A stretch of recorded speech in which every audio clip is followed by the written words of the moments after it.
We don't have to take a defensive posture, precisely because all truth is God's truth. This is all God's creation, God's fallen creation, but God's good creation. And that should give us courage. We don't have to step out into the contemporary scholarly or policy conversations of our day afraid.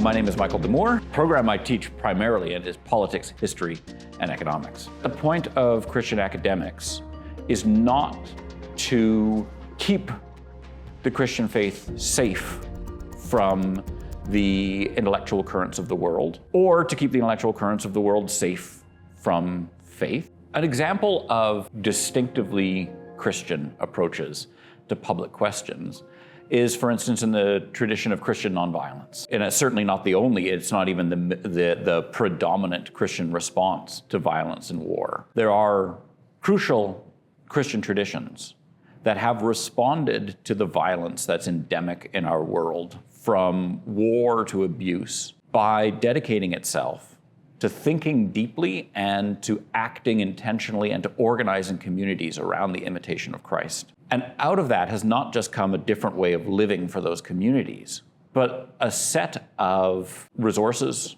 theories, practices about responding to violence without just using countervailing violence that has become transformative in a lot of areas and domains of the world, even outside of the domain of the church. The first response is sometimes incredulity. This just seems unrealistic. How does this work?